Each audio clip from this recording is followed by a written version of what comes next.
conversar agora com Leonardo Boff, teólogo, filósofo e escritor. Oi, Boff, bom dia. Bom dia, tudo bom? Tudo bom nas medidas do possível.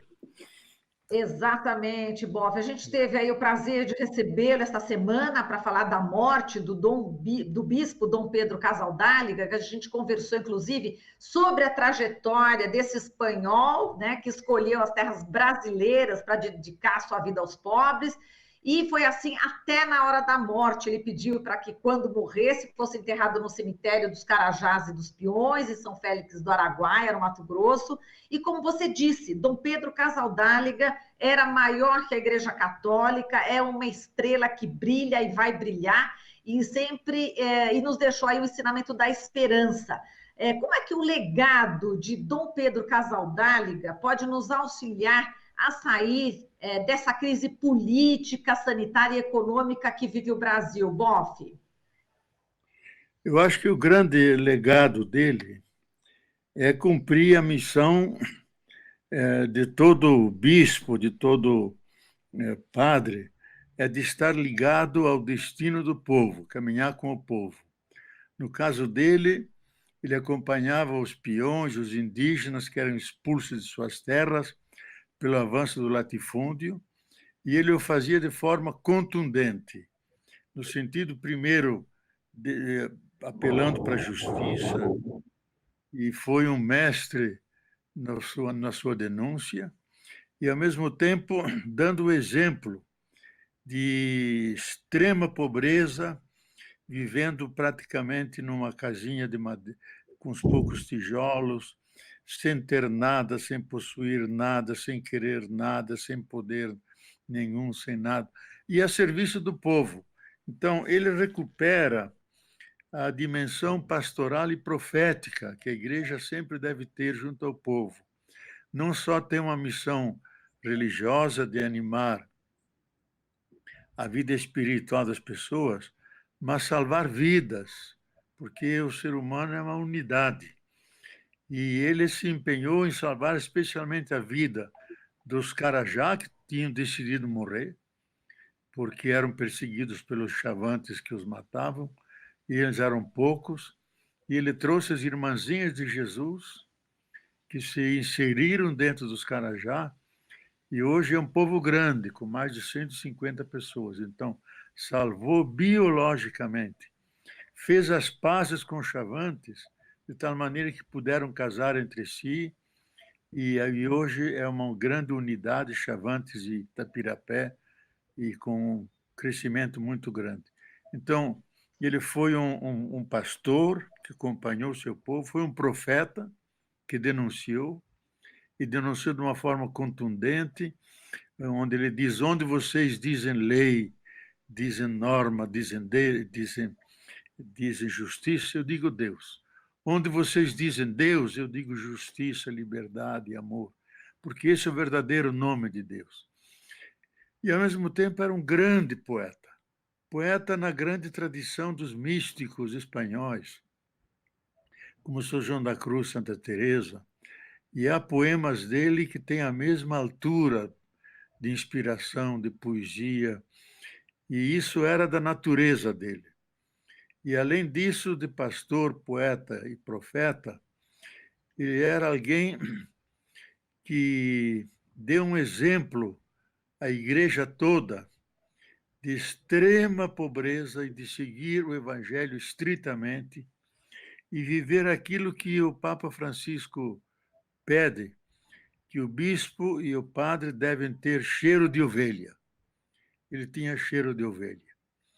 Era tão corajoso que ajudava a tirar as cercas, magrinho, sem força nenhuma, viajava sempre de bicicleta e muitas vezes se via alguém usando a bicicleta e ele na garupa da bicicleta. E tinha 3 sandálias e não mais, 4 camisas, 2 calças, era tudo que ele tinha. Então, é um exemplo para a Igreja Universal daquilo que é um pastor e um profundo amor ao povo, entendendo os pobres. Ele dizia isso citando um dos padres da Igreja Antiga: os pobres são nossos doutores, Os humildes são nossos mestres. Nós temos que escutá-los, acompanhar a vida deles e aprender deles. Então, ele é um exemplo daquilo que pode ser um pastor, que faz a política em Agora, grande. A política não é a política partidária, mas a política na busca do bem comum, na busca da vida, da salvaguarda da vida das pessoas. e Boff, eu vou aproveitar aqui e ler um poema do Dom Pedro Casaldáliga, que fala exatamente de uma das grandes injustiças aqui no Brasil, que são aí latifundiários, né, com grandes extensões de terra sem plantar nada. E ele dizia o seguinte no poema Confissão do Latifúndio: por onde passei, plantei a cerca farpada, plantei a queimada. Por onde passei, plantei a morte matada. Por onde passei, matei a tribo calada, a roça suada, a terra esperada. Por onde passei, tendo tudo em lei, eu plantei o nada. E com esse poema, eu coloco para você essa questão das reintegrações de posse em plena pandemia. A gente assistiu, inclusive, a reintegração de posse que ocorreu no Quilombo, no acampamento Quilombo Campo Grande, que reúne 450 famílias sem terra no município de Campo do Meio, lá no sul de Minas Gerais. Houve o despejo, depois o governador Romeu Tuma decidiu suspender o cumprimento, mas isso já logo no começo da noite, final da tarde. Eu sei que você acompanhou de perto isso, eu queria a sua opinião em relação a essa questão, né, de reintegração de posse em plena pandemia, Boff.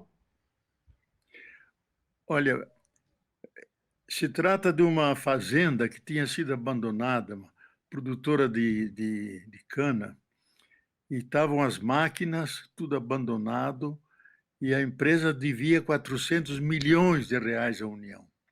Então, os sem terra ocuparam 450 famílias, ocuparam e desenvolveram uma agricultura orgânica tão vasta e tão diversificada que atendia toda a região. E agora o dono, o vizinho, que quer expandir a sua produção de café, está reclamando aquelas terras, e o governador, que é um fraco, que é um súcubo do presidente, que admira o presidente, que acha que ele está fazendo uma boa política contra o coronavírus, quando impassível, sem simpatia, assiste a mais de 100 mil mortos. Então, esse governador é um irresponsável. Um decreto diz que durante a pandemia não se pode fazer remoção de ocupações, porque onde irão esses expostos ao vírus? Se eles morrerem, forem afetados, eu creio que o Ministério Público deve entrar na justiça contra o governador como irresponsável e responsável pelas mortes desses. Na verdade, o que ocorreu, porque todos se mobilizaram, especialmente esse bispo que está emergindo como profeta, Dom Vicente Ferreira, lá de Brumadinho, gravou um vídeo, fez um apelo veemente, pungente ao governador, que retirasse as tropas, porque onde vão aquelas 450 famílias expostas ao vírus? E, de fato, o decreto era derrubar a escola e as famílias ao redor. E as demais famílias não eram atingidas. De fato, os tratores foram, derrubaram a escola, acabaram com a escola e levaram as famílias ao redor, ninguém sabe para onde, separando elas do grupo. Então, numa sociedade que vive de carência de escolas, que manda derrubar a escola, mostra a falta de inteligência, de estratégia de um governador que Minas não merece. Minas não merece, porque Minas é um celeiro de poetas, de escritores, de gente muito inteligente. Então, eu acho que ele fez um crime, eu mesmo vi, acompanhei pela internet, eles agarrando as crianças com seus cadernos nas mãos, amontoando aqueles livros, jogando dentro de um carro, como se fosse lixo, e o trator derrubando tudo. Isso é um crime que tem que ser denunciado ao nível do mundo. Eu tenho contato lá fora e vou denunciar. com foto e tudo, que temos não só um presidente que é irresponsável, que é um problema psiquiátrico, temos também governadores que são irresponsáveis e imitam o presidente. Então, aqui fica meu protesto e quero reforçar, estamos mobilizando quem podemos. Desde as 6 horas estavam mobilizando pessoas do Brasil inteiro para pressionar o governador, de ele mandar retirar as tropas de lá e respeitar o decreto de que não se pode tirar as pessoas enquanto a pandemia perdura. Exato. E, Boff, além do Sem Terra, não é isso que o Dom Pedro Casaldáliga tanto defendia, e você também, Boff, em toda a sua trajetória, sempre defendeu. Existem também os indígenas, né, que também enfim, foco, né, sempre foram foco de Dom Pedro Casaldáliga nessa defesa. Estão tendo hoje em suas aldeias a presença militar travestida de missão de combate à Covid-19, como denunciou inclusive uma especialista aqui no Jornal Brasil Atual, né? Ela fez essa grave denúncia esta semana.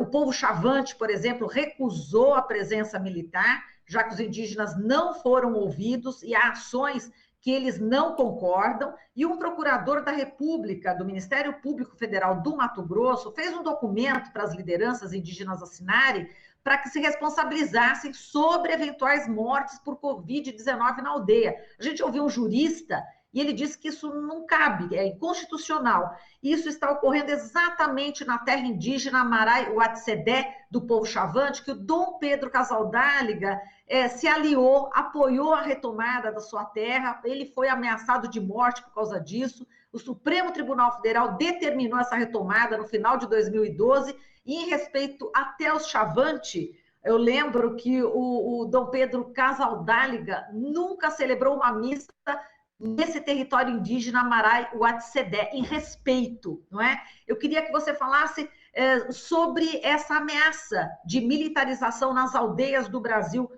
a pretexto de cuidar, enfim, de combater a Covid-19. Boff. A presença deles não é uma presença sanitária. Eles não são médicos. Eles estão lá para defender as terras, para permitir que os grandes capitais internacionais da mineradora, os extrativistas de madeira, de ouro, etc., possam ter aquelas terras garantidas. Eles estão lá em função do capital mundial, não estão lá para defender o Brasil, nem índios. Tem um conceito totalmente equivocado, errôneo, e eu diria na contramão de tudo aquilo que se sabe de antropologia, que os índios é uma cultura diferente, que são plenamente humanos como nós, e mais humanos do que nós, porque neles vive o princípio da convivência, da colaboração e do profundo respeito à natureza. Se alguém sabe defender a Amazônia, são eles, porque entendem a mata como prolongamento do seu próprio corpo. Então, que um juiz queira incriminar eventuais mortes de chavantes porque eles têm baixa imunidade, ele se alia ao que há de pior nesse país e ajuda e que ratifica a morte deles, e ainda fazendo-os culpados pela própria morte. Isso não existe na jurisprudência nenhuma, nem na cultura indígena chavante existe isso. Então, eu creio que é uma vergonha para nós como uma justiça pode se perverter, pode perder todo o sentido humanitário, pode ver só textos de leis mortas, mas não ver pessoas vivas que estão lutando para sobreviver, que é o caso dos chavantes. Então, eu acho que nós devemos continuar como Dom Pedro Casaldáliga, apoiá-los. Os Yanomamis estão sob a mesma ameaça. Vários pajés já morreram, e nós sabemos que quando morre um pajé, morre toda uma sabedoria ancestral. É um livro que se perde para a humanidade. E há pequenos grupos, etnias pequenas de 30, 40, que estão se refugiando mata dentro, de medo de serem contaminados. Porque se um for contaminado, toda a tribo será e desaparecerá. Isso configura juridicamente, em termos da lei internacional e nacional, genocídio. Um presidente que permite isso, ele poderá, ao terminar o seu mandato, ser levado ao Tribunal Internacional Penal de Crimes contra a Humanidade. Aquilo que ele já fez contra o povo brasileiro, desdenhando a ciência, ridicularizando os mortos, que ele não é coveiro, que ele não... E daí todo mundo tem que morrer mesmo, sem saber a forma como as pessoas morrem. Portanto, já por aquilo que ele fez, ele não escapará. Não escapará. Ele pode sair de presidente, mas ele vai enfrentar como aqueles tiranos da ex-Jugoslávia e da África que foram levados ao Tribunal Penal Internacional contra a Humanidade, foram condenados. Ele é alguém que preenche todos os quesitos para ser julgado como um criminoso contra a humanidade. Agora, o problema de Bolsonaro não é um problema político, é um problema psiquiátrico. É um homem que não tem nenhuma sensibilidade, sofre de uma lobotomia, isto é incapaz de sentir a dor do outro. Morre milhares, ele é incapaz de se solidarizar com o pai, com a mãe, com os irmãos que perderam seus entes queridos. Então, eu fico desgostoso com as nossas instituições, com o Supremo Tribunal Federal, com o Ministério Público, que não se dê conta de sermos governados por uma pessoa que não é dona do seu próprio comportamento, que é uma pessoa psiquicamente afetada e que deveria ser destituída do cargo por incapacidade de governar o seu povo e por falta de ética e de comiseração e compaixão para aqueles milhares que estão morrendo. Nem sequer metade da verba destinada ao combate do coronavírus foi aplicada. Ele assiste tranquilamente à morte como um necrófilo, como alguém que gosta da morte, como Hitler e Stalin entravam em êxtase quando se falava da morte, porque eram necrófilos, isso as biografias todas contam. Ele está na linha dessas pessoas. Então, nós não podemos ser governados. Ou haverá um impeachment, que demora muito, mas melhor seria uma destituição por incapacidade ética, psicológica e política de governar uma nação grande e complexa como é o Brasil. Perfeito. Boff, a gente agradece aqui a sua participação. Muito obrigada, um forte abraço e até uma próxima entrevista. Queremos sempre a sua presença aqui no Jornal Brasil Atual. Obrigada. Tá, obrigado a vocês. Um abraço e tenham coragem. O Brasil é maior que sua própria crise. Muito obrigado. Muito bem. Muito obrigada pelas palavras. Bom, falamos aqui com Leonardo Boff, teólogo, filósofo e escritor. Aqui você ouve as notícias que os outros não dão. Jornal Brasil Atual.